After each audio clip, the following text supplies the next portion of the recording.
अस्सलाम वालेकुम dear students. I hope you all are fine. जितने बच्चे भी जूम पे बैठे हैं, क्लास में बैठे हैं, रिकॉर्डिंग में सुनेंगे, उम्मीद है आप सब खैरियत से होंगे। डियर स्टूडेंट्स, आज लास्ट नॉलेज यानी कि 3.6 को हम वाइंड अप करेंगे। हमने वैसे तो कल सारे एसएलओस पढ़ लिए थे, कार्बन डेटिंग को भी देख लिया था, लेकिन आज स्पेसिफिकली हम देखेंगे about discuss the importance of isotope using carbon dating. दोबारा थोड़ी इस पे बात करेंगे और medical imaging as an example, medical imaging क्या होती है वो देखेंगे, और इसमें रेडियो एक्टिविटी आइसोटोप्स का क्या किरदार है मेडिकल इमेजिंग के अंदर, उस चीज को भी देखेंगे। तो ये हमारी पुराना सारा एक दफा आप देख सकते हैं, हमने सारा इसको देख लिया था, पढ़ लिया था, न्यूट्रॉन कैसे डिस्कवर हुआ था।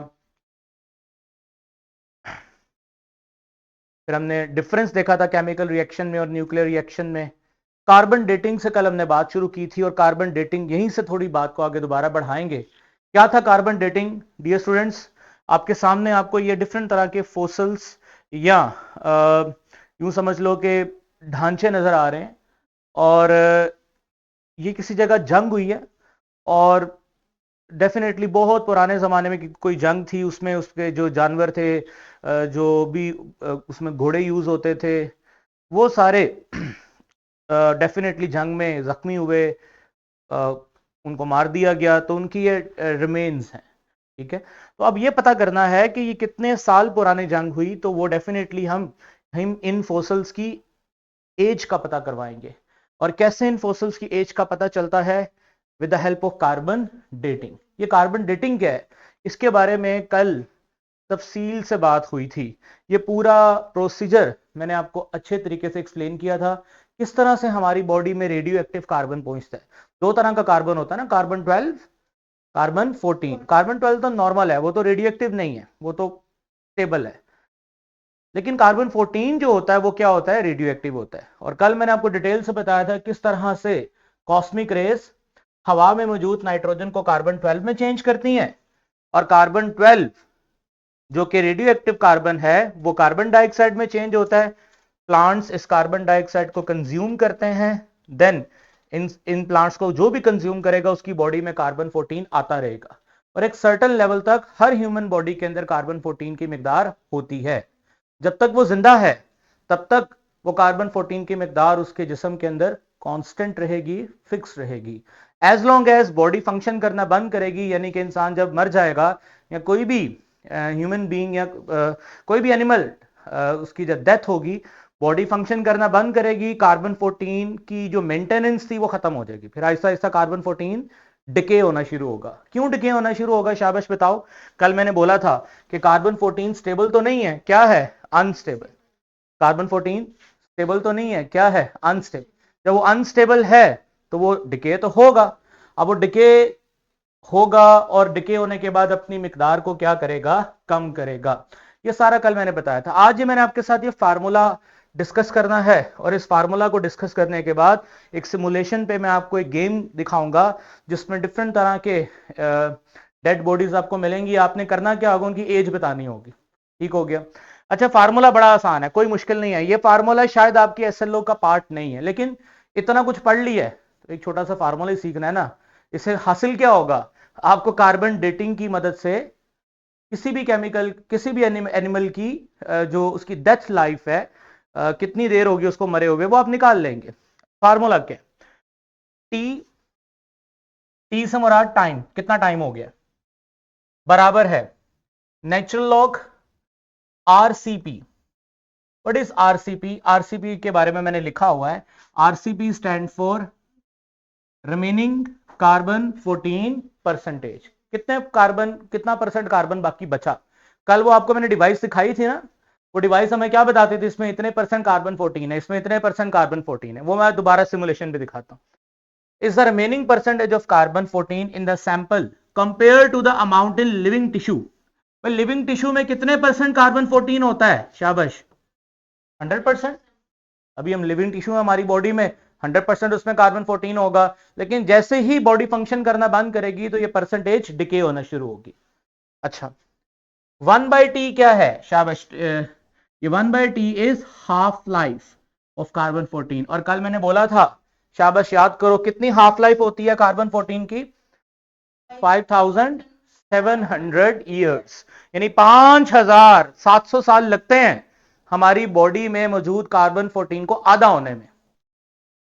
यानी हमारी बॉडी में कार्बन 14 अगर 100% है ना, तो 5700 साल बाद हमारी बॉडी का अगर कोई पार्ट हमें मिलेगा ना किसी को, तो वो चेक करेगा तो उसमें कितने परसेंट बाकी कार्बन 14 बचा होगा? 50%।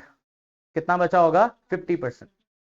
समझ रहे हो मेरी बात को? अच्छा, एक और चीज बताओ, 5700 को डबल करो, कितना होता है? 5700 को आप डबल करें तो ये कितने साल बनते हैं? 5700 जरब 2 करो तो ये 11400। कितना बनता है? 11400। 11400 साल बाद अगर हमें किसी, मैं फर्ज करो मेरी डेड बॉडी 11400 साल बाद किसी को मिलती है, तो उसमें कितना कार्बन 14 होगा? नहीं, आधा नहीं। नहीं, क्यों? ऐसा नहीं है, यही तो मसला है। 100% था, 100% का आधा कितना हो गया? 50%। कितना टाइम लगा? 5700। अब इस आधे को आधा होना है, आधे को भी हाफ लाइफ, इसी को कहते हैं ना कि बची हुई मिकदार का आधा करना। अब दिमाग में खुद सोचो ना, 100% से 50% आने में 5700 साल लगे, फिर 50% से 25% आने में, ये भी तो हाफ लाइफ ही है ना, आधा। कितना साल लगेगा? 5700। तो टोटल 11400 साल लगेंगे, तो मेरी बॉडी में कार्बन 14 कितने परसेंट मिलेगा? 25% मिलेगा। ये बात समझ आ गई आपको? आपको समझ आई? आपने क्यों बोला आधा के बाद खत्म, क्यों बोला आपने? आपने सोचा होगा कि 100 रुपया था, 50 रुपये हो गए, आगे फिर 50 यूज होंगे। ऐसे नहीं होता। 100 का आधा क्या है? 50। 50 का आधा क्या है? 25। और हर हाफ होने में टाइम कितना लगेगा? 5700 साल। Is it clear? तो ये फार्मूले में T/2 का मतलब है हाफ लाइफ टाइम। जो भी हाफ लाइफ टाइम होगा वो आपने यहां पे लिख देना है। फार्मूला दोबारा देख लें। T बराबर है natural log remaining percentage of carbon divided by -0.693 multiply by T1/2। ये फार्मूला है, इस फार्मूले को याद कर लो। इस फार्मूले में, अच्छा आगे मैं आपको एक मिसाल देता हूं। ये आगे मिसाल ये लिखी हुई है कि हमारे पास if you had a fossil, अगर आपको कोई फोसल दे और उसमें सिर्फ कितने परसेंट कार्बन 14 बाकी हो? शाबाश, 10%। Compare to the living cell, compare to the living cell कितना होता है? शाबाश, 100%। 100% था, लेकिन अब कितने परसेंट बचा? 10%। तो आपने कार्बन 14 के 10% बचे हुई मिकदार से बताना है कि उस फोसल की एज क्या होगी। तो बताओ, शाबाश।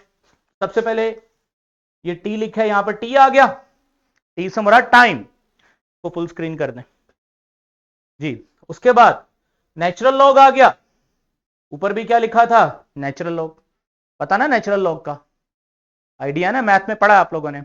अच्छा, आगे मैंने लिखा है RCP. What is RCP? Remaining carbon percent, जो कितने परसेंट है? 10%। क्या मैंने इधर 10% लिखा? भाई मैंने 10% ही लिखा है, आपका मैथ कमजोर है जी। जी मैंने 10% लिखा हुआ है, ध्यान से देखो। नहीं सर, आपने तो 0.10 लिखा हुआ है। आपको शायद पता नहीं है, परसेंट का मतलब होता है जहां परसेंट लिखा हो ना, उसकी जगह हम 1/100 लिखते हैं। परसेंट जहां लिखा हो ना, जहां पर भी परसेंटेज लिखा हो, तो वहां पर क्या लिखते हैं? 1/100।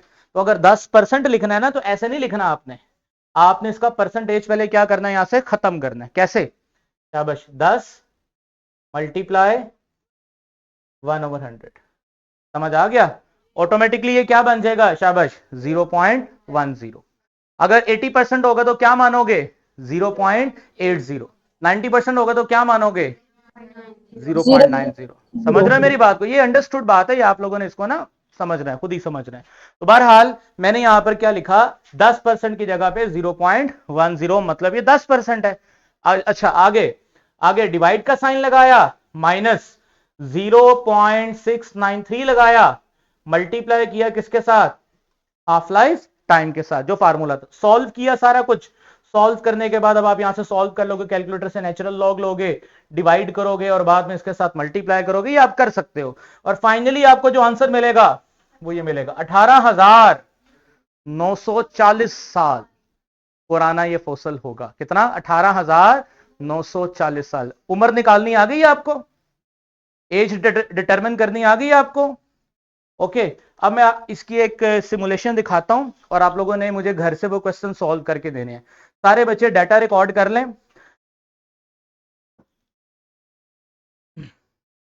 जी, तो सिमुलेशन में ये कार्बन डेटिंग गेम है एक।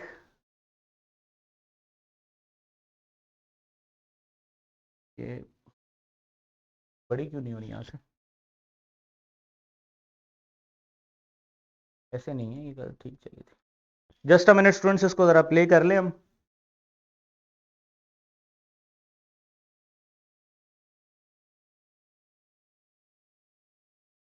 हाँ जी, अब ये ठीक है। तो आई होप कि आपको ये स्क्रीन पे इसका ये नजर आ रहा है। तो ये मेरे पास डिफरेंट तरह के ऑब्जेक्ट्स हैं। ये दरख्त है, ये घर है, ये लकड़ी।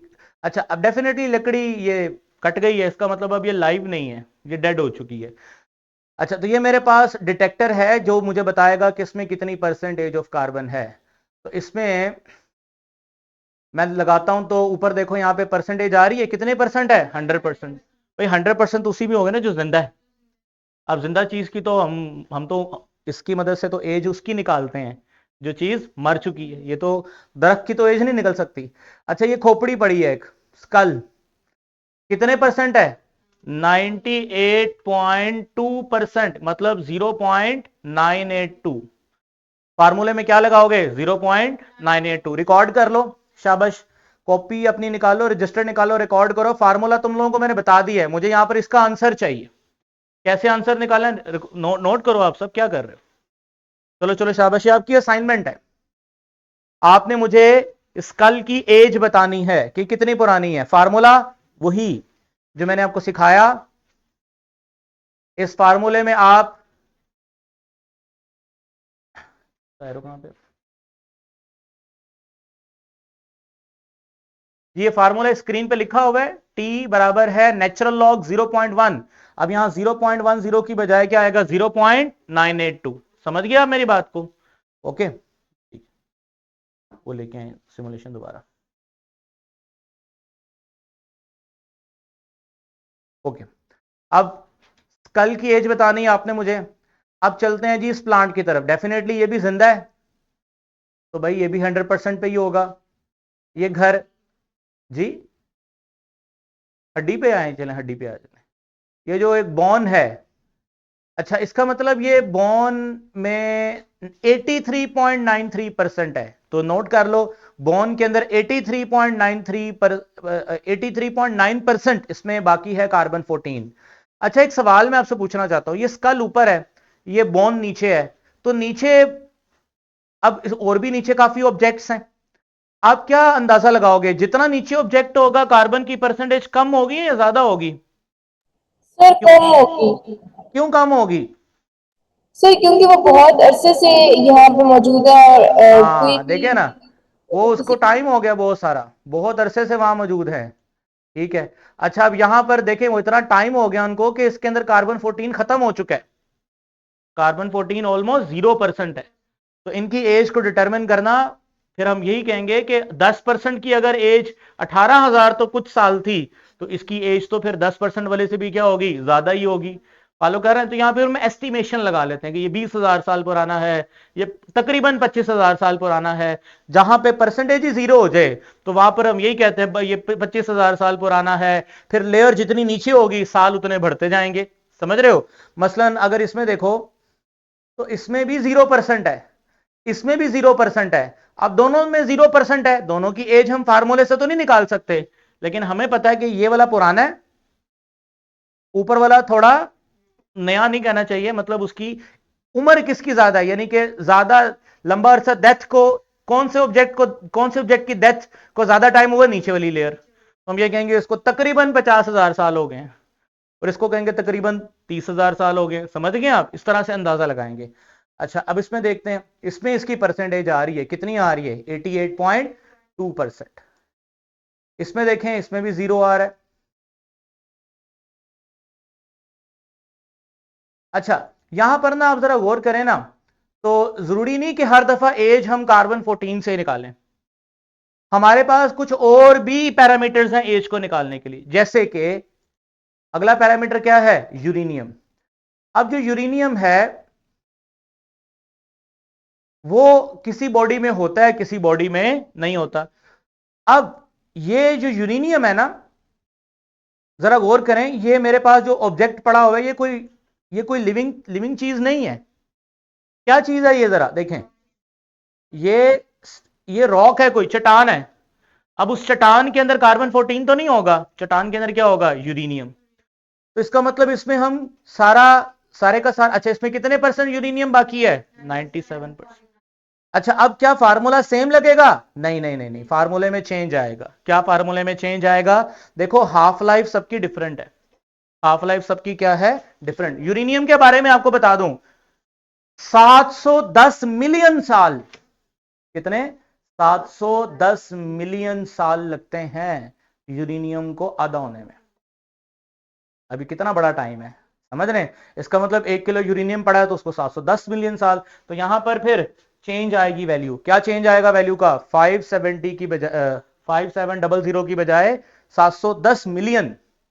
समझ गए आप, 710 मल्टीप्लाई 10⁸ समझ रहे हैं आप मेरी बात को। तो वो यहां लगाएंगे, उससे आंसर चेंज आएगा। बहरहाल हमने वो करना नहीं है, हमें एटलीस्ट पता होना चाहिए कि ये हम कर सकते हैं। ये वैसे हम बड़े क्लास का टॉपिक पढ़ रहे हैं, लेकिन चूंकि हमें समझ आ रही है तो हम इसको देख रहे हैं। ठीक हो गया, चलें दोबारा निकालें।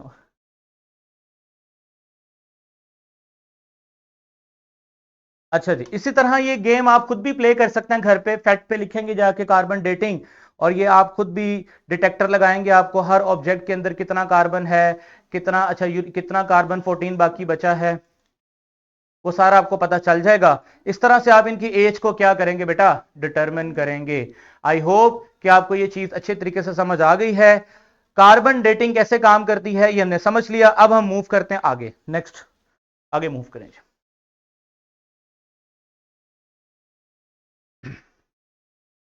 नेक्स्ट स्लाइड पे जाए। अच्छा जी, अब अगला है जी use of radio isotope in medical. ये मुझे मेडिकल के अंदर कैसे आइसोटोप्स का यूज होता है। तो सबसे पहले आप ये देख सकते हैं कि ये ड्रिप लगी हुई है एक शख्स को। अब इस ड्रिप के अंदर कौन सा केमिकल है, कोई ऐसा केमिकल है जो रेडियो एक्टिव है। हमने उस रेडियो एक्टिव केमिकल को क्या करना है, वेन के अंदर इंसर्ट करना है। वेन के अंदर इंसर्ट करने को बोलते हैं आईवी, इंटरवेस्कुलर। डॉक्टर के पास जाओ ना, तो उसे कहना है मुझे इंजेक्शन, अगर वो के आईवी इंजेक्शन, मतलब उसका क्या होगा, वेन के अंदर इंजेक्शन लगेगा, इंटर वेस्कुलर। समझ गए हो। तो इंटरवेस्कुलर क्या करना है, हमने किसी रेडियो एक्टिव सब्सटेंस को डालना है, कॉल ट्रेसर। ये ट्रेसर का वर्ड क्यों यूज किया गया भाई, ट्रेसर क्या होता है, शाबाश, व्हाट इज ट्रेसर, जल्दी बोलें, ट्रेसर क्या होता है। मैंने थोड़ा थोड़ा बताया हुआ है कि असल में होगा क्या, अभी थोड़ा आगे इसको मैं मजीद बताता हूं ये ट्रेसर है क्या। मैं आसान लफ्जों में ट्रेसर इधर देखें, ट्रेसर इस तरह बताऊंगा कि फर्ज करो ये जो मेरे नीचे फर्श है ये शीशे का है, और मुझे कोई कहे कि अगर आप इस पर चलेंगे तो ये टूट जाएगा। हाँ, इसमें जो रोशनी आ रही है, अगर आप उस पर चलेंगे रोशनी के ऊपर तो ये सेफ है। तो रोशनी मेरे लिए क्या है, ट्रेसर। मैं उस रोशनी को ट्रेस करूंगा, और ट्रेस करता करता करता करता करता इस शीशे वाले ब्रिज को क्या कर लूंगा, क्रॉस कर लूंगा। वो जो रोशनी है जिसने मुझे रास्ता दिखाया कि कहां कहां से गुजरना है, तो वो मैं उसको क्या कर रहा हूं, ट्रेस कर रहा हूं। तो सिमिलरली इसी तरह से ये जो रेडियो एक्टिव केमिकल होगा, ये जो रेडियो एक्टिव केमिकल होगा, जब ये वेन्स में जाएगा तो ये हमें ट्रेसिंग देगा कि इधर इधर जा रही है वेन, ये वाला केमिकल यहां जा रहा है, ये वाला केमिकल यहां जा रहा है। समझ रहे मेरी बात को। तो डेट्स वाई इसको यहां पर क्या बोला गया, शाबाश, this tracer has a radio active element. जो भी हम इसमें वेन में केमिकल डाल रहे हैं ना इस ड्रिप की मदद से, ये साइन है, ये किसका साइन है बेटा, रेडियो एक्टिविटी का साइन है। ये साइन रेडियो एक्टिविटी का है।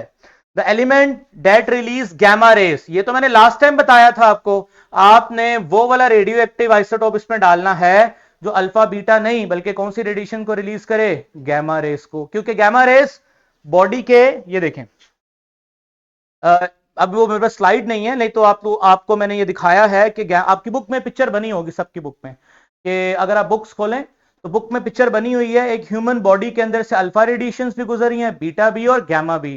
कौन सी रेडिएशंस हैं जो क्रॉस करके बाहर आ रही हैं, देखिए बताएं, ये बनी हुई हैं, ये देखें, ये देखें, ये पिक्चर आपकी बुक में बनी हुई है, जहां से मैंने पिक्चर ली है। इस पिक्चर को यहां देख लें कैमरे में, मैं सबको दिखा देता हूं। ये जो पिक्चर है, इस पिक्चर में आप देखें तो ये अल्फा बीटा गैमा, तो गैमा जो रेज हैं वो बॉडी से पेनिट्रेट करके बाहर आ रही हैं। अब जब ये बाहर आएंगी तभी तो हम इनको बाहर एक्सटर्नल कैमरा से ट्रेस करेंगे ना। बाकी रेडिएशंस तो अंदर ही बॉडी में रहेंगी और बॉडी ऑर्गन्स को क्या करेंगी, डिस्ट्रॉय करेंगी।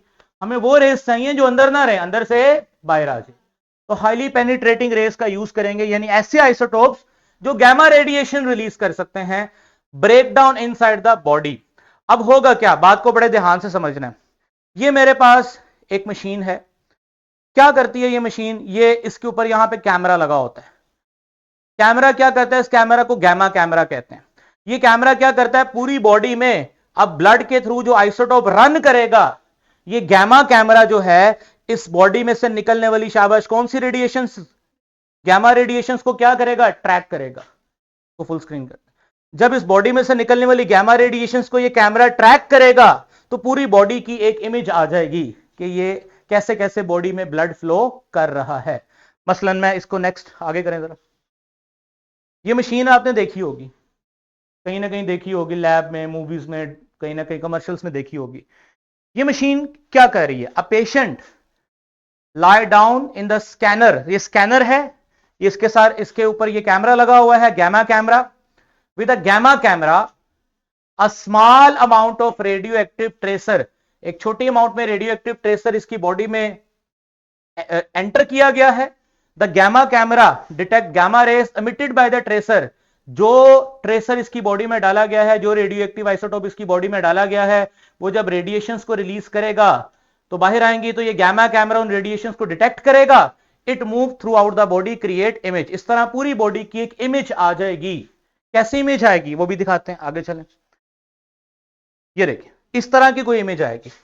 अब इस इमेज को पढ़ना समझना ये हमारा काम नहीं है, इसके लिए आपको अच्छे नंबरों में एफएससी करनी होगी, MLT medical imaging technology, MIT medical imaging technology में दाखिला लेना होगा, फिर आपको वहां पे जाके एडवांस तरीके से पढ़ाया जाएगा। डॉक्टर इन रिपोर्ट्स को देखते हैं, उनको अंदाजा हो जाता है कि ये जो बॉडी की ट्रेसिंग हमें मिली है, कहां कहां मसला है और कहां कहां मसला नहीं है। समझ रहे हैं मेरी बात को, हमें इतना जानना है कि बॉडी में क्या चीज एंटर करनी है, क्या चीज बाहर आएगी और कैसे वो डिटेक्ट होगी, बस फॉलो कर रहे हैं आप। ये कुछ मैंने आपके लिए इंफॉर्मेशंस लिखी हैं। आयोडीन 131, ये एक रेडियो एक्टिव आइसोटोप है। ये क्या करता है जी, use to determine abnormality and other activity in thyroid gland. हमारी बॉडी में जो थायराइड ग्लैंड होता है ना, उसकी फंक्शनिंग खराब है, ठीक है, उसका पता कैसे करते हैं, गैमा कैमरा, ये सारा प्रोसीजर वैसे ही होता है, लेकिन बॉडी में जो केमिकल इंसर्ट करते हैं वो कौन सा होता है, आयोडीन 131। अच्छा, technetium 99, technetium 99 use to an atomic structure for vital organ like skeleton, brain, lungs, liver, kidney, gallbladder, spleen, bone marrow, salivary and lacrimal glands। ये क्या हैं, ये सारे के सारे, ये बायोलॉजी में आप इनको डिटेल से डिस्कस करोगे, अभी हमारा ये स्कोप नहीं है। तो टेक्टेनियम जो है इन तमाम ऑर्गन्स की जो स्ट्रक्चर है उसमें कोई प्रॉब्लम तो नहीं, उनको डिटेक्ट करने के लिए टेक्टेनियम क्या क्या करते हैं, यूज करते हैं। अच्छा आगे चलते हैं, phosphorus 32, it is in the identification of malignant tumours, malignant tumours in the case of cancer. ये ना कैंसर के अंदर आपको पता है ट्यूमर्स होते हैं, बॉडी के अंदर डिफरेंट तरह के डेड सेल्स या कार्सिनोजेनिक सेल्स इकट्ठे हो जाते हैं। अब वो मैलिग्नेंट होते हैं, नॉन मैलिग्नेंट होते हैं, ये बायोलॉजी की टर्म्स हैं। इनको आप बायो में आप पढ़ोगे। तो मैं इसको यहां पे छोड़ रहा हूं और बल्कि मैं आपको रिसर्च करने के लिए कह रहा हूं कि इनके बारे में आप रिसर्च करें, बायो वाले टीचर से पूछें, वो ज्यादा इसको ज्यादा एक्सप्लेन। हम केमिस्ट्री के स्टूडेंट हम ये पढ़ेंगे कि ये वाला केमिकल है, क्या काम करेगा, हमें ज्यादा एक्स्ट्रा डिटेल में जाने की जरूरत यहां नहीं है। आगे चलते हैं। आर्सेनिक 74। आर्सेनिक 74 क्या करता है? Is use for the detection of small tumours in the body. Body में अगर छोटे छोटे ट्यूमर है तो arsenic 74। Cobalt 60 use in the treatment of cancer. जो कीमोथेरेपी वगैरह लोग कहते हैं उसमें हम क्या यूज करते हैं? कोबाल्ट 60 यूज करते हैं। आगे क्या है? Xenon 133 use for the lungs study, यानी लंग्स को आपने स्टडी करना है, कैसे लंग्स फंक्शन कर रहे हैं, तो फिर हम ये वाला रेडियो एक्टिव आइसोटोप ट्रेसर के तौर पे बॉडी में छोड़ते हैं। मुझे लगता है ये इंफॉर्मेशन आपके लिए काफी नहीं है, तो मैंने आपके लिए कुछ किताब से हटके भी एक्स्ट्रा इंफॉर्मेशन इकट्ठी की है। वो जरा क्वेश्चन बैंक वाली फाइल खोलें,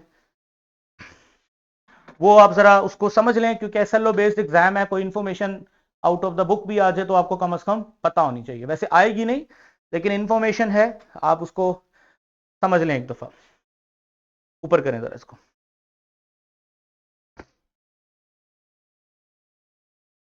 जी हाँ जी, बस ठीक है, नीचे नीचे नीचे नीचे नीचे नीचे।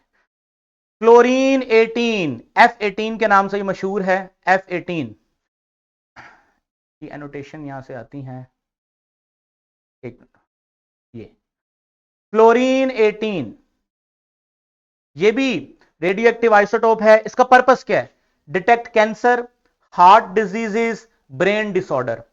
कैसे अप्लाई करते हैं? Fluorine 18 is commonly use in positron emission tomography, जिसे हम पीईटी भी कहते हैं। PET positron emission tomography scan, ये टेक्नोलॉजी का नाम है। आप इसको इंफॉर्मेशन लें, याद बिल्कुल करने की जरूरत नहीं है। ये स्कैन के अंदर इसका इस्तेमाल होता है। अगर आपके रिलेटिव को कोई, अगर आप रिसर्च कर रहे हो तो आपको ये लफ्ज सुनने को मिले, तो समझ लें कि ये टेस्ट उसकी किस काम के लिए दिया हुआ है? कैंसर को डिटेक्ट करने के लिए दिया हुआ है। ठीक हो गया। आगे, it is often attached to the glucose molecule. होता क्या है कि हम बेसिकली फ्लोरीन 18 का जो आइसोटोप होता है उसको ग्लूकोज के मॉलिक्यूल के साथ अटैच करते हैं, FDG, to track glucose metabolism in the body. अब क्या इसमें क्या देखा जाता है कि ग्लूकोज, आपको पता है हमारी बॉडी में रेस्पिरेशन होती है, ग्लूकोज हमारी बॉडी में क्या होता है? ब्रेक डाउन होता है। तो जब ये ट्रेसर ग्लूकोज के साथ जोड़ा जाता है और फिर ये देखा जाता है ये ग्लूकोज जा कहां पे रहा है, मेटाबोलाइज कैसे हो रहा है, टूट कैसे रहा है, बाहर कैमरा लगा होता है। अब जहां जहां ग्लूकोज का मॉलिक्यूल जाएगा, पीछे पीछे उसके साथ F19 जुड़ा हुआ वो भी जाएगा, और जो जो ग्लूकोज का मॉलिक्यूल करेगा उसकी सारी खबर हमें कहां देखने को मिलेगी? कैमरा में देखने को मिलेगी। समझ रहे हैं मेरी बात को? यूं समझ लें, बॉडी में किसी स्पेसिफिक फंक्शन को अगर आपने स्टडी करना हो, तो इस तरह के आइसोटोप जो हमें सिग्नल भेजेंगे गामा रेस की शक्ल में बाहर, उनको उन मॉलिक्यूल्स के साथ जोड़ देते हैं। वो जो जो अंदर करेंगे उसकी सारी इमेज कहां बनेगी? बाहर बनेगी। समझ गए हो? तो ये सारा लिखा हुआ है। Since cellular consumption glucose at a high rate, F18 can help identify cancerous tissues. यानी ये देखेगा कहां पे? जहां जहां ग्लूकोज ज्यादा इस्तेमाल हो रहा है, समझ लें वो सेल कैंसेरियस है। जहां जहां कम इस्तेमाल हो रहा है वो सेल क्या है? नॉर्मल है। इस तरह ये F18 जो है ये हमें कैंसेरियस सेल्स का पता बताता है। फॉलो कर रहे हैं मेरी बात को? आगे करें। ये बाकी इंफॉर्मेशन मैं आपके लिए छोड़ रहा हूं, आप इसको खुद पढ़ेंगे, आप इसको खुद पढ़ेंगे, खुद समझेंगे। सारी चीजें कुछ मैंने पहले बता दी हैं, जैसे जिनोन के बारे में मैंने बता दिया। ये एसएलओ की डिमांड नहीं है, लेकिन एज एन इंफॉर्मेशन ये मैं QR कोड के साथ अटैच कर रहा हूं। ऊपर करते जाएं करते जाएं। जब ये सारी इंफॉर्मेशन आप पढ़ लेंगे तो छोटी सी नीचे एक समरी है और उसके नीचे कुछ मेमोरी टेस्ट क्वेश्चंस हैं।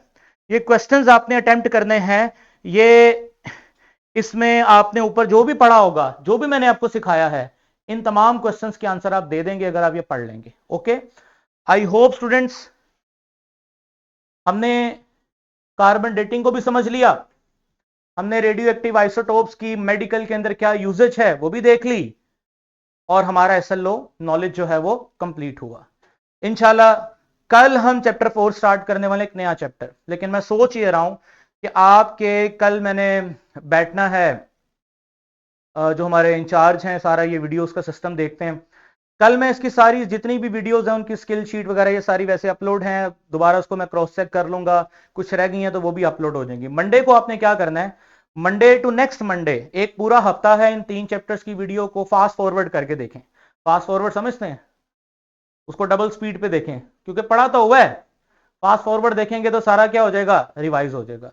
फिर मैं किन 3 चैप्टर्स का एसएलओ बेस्ड एक पेपर बनाऊंगा, एक एक डिटेल्ड पेपर बनाऊंगा, और वो पेपर मैं आपको सेंड करूंगा। आपने क्या करना है, जब आपने वीडियोस देख लेनी है, स्किल शीट्स कर लेनी है, क्वेश्चन बैंक कर लेना है, 1 हफ्ते का टाइम दे रहा हूं मैं आपको, आपने देन वो पेपर आपने अटेम्प्ट करना है। अगर आप वो पेपर अटेम्प्ट कर लेते हो और आपको मजा आ रहा है पेपर अटेम्प्ट करके, कोई मसला ही नहीं हो रहा, तो समझ लें आपके 3 चैप्टर क्या हो गए हैं, तैयार हो गए। इस तरह 3-3 4-4 चैप्टर्स का सेट करके हम एक छोटा छोटा एग्जाम लेंगे आपका, उस एग्जाम की परसेंटेज कितनी है इवैल्यूएशन करेंगे, उससे बड़ा फायदा होगा आपको। तो इंशाल्लाह मैं दोबारा रिपीट कर रहा हूं, तमाम वीडियोस को आपने चैप्टर 3 तक की जितनी भी हैं उनको देखना है।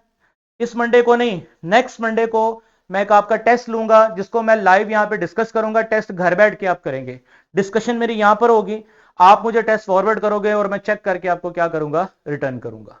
Okay, clear? ये जूम पे बच्चे बैठे हैं, उनको समझ आ गया है? यस सर, हमें समझ आ ओके गया।